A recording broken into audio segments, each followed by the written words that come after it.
What is nanotechnology, and why should you care? Before we get too technical, try this. Pick up something that's close to you. Anything. It might be a glass, or a smartphone, or even a t-shirt. It doesn't really matter what. Now, think about what this thing does well. It could be holding water or chasing Pokemon, or if you're thinking about that t-shirt, making you feel awesome. Then think about what it doesn't do so well, perhaps smashing when you drop it, or running out of power just when you need it, or thinking about that t-shirt still, smelling of BO after you've worn it for a couple of days. It might not be obvious, but all of these things, the good stuff and the bad, depend on the individual atoms that make up the things around us, and importantly, how they're put together. It's a bit like a car working because of how all the individual bits are arranged. It's not just a case of having 4 wheels, an engine and a steering wheel. They all have to be in the right place if you want a car that gets you to where you're going without falling apart. Of course, atoms are a bit smaller than the wheels on a car, but the same idea holds. How the different atoms in something are arranged can affect things like how strong or how weak it is, or if it conducts electricity, or if you can see through it, or even what it feels like.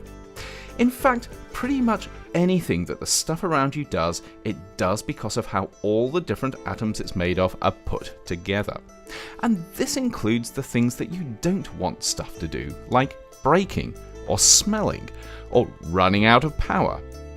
If we were really smart, of course, we'd make the stuff around us work better simply by doing a better job of arranging the different atoms it's made of. And if we were smarter still, we could make totally new stuff by putting atoms together in ways that we'd never done before.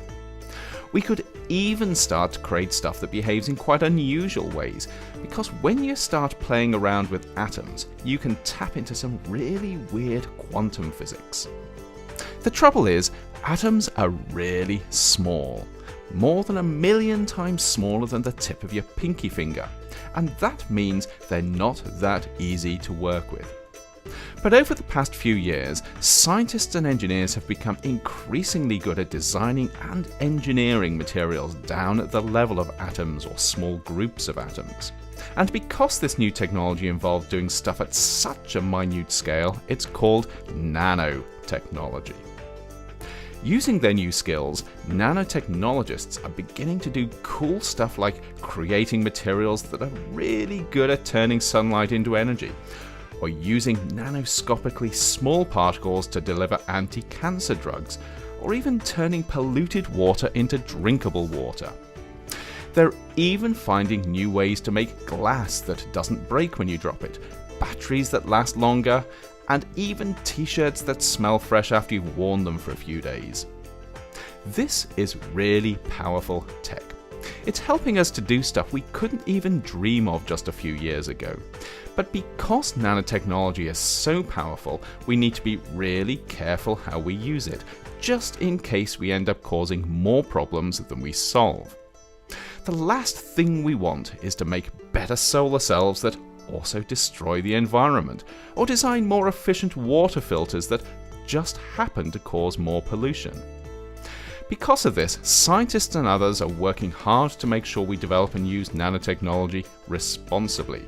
But this isn't just down to nanotechnologists. It's something everyone can be part of, because at the end of the day, it's up to us to decide just how much we want nanotechnology-enabled products and what we're willing to put up with to get them.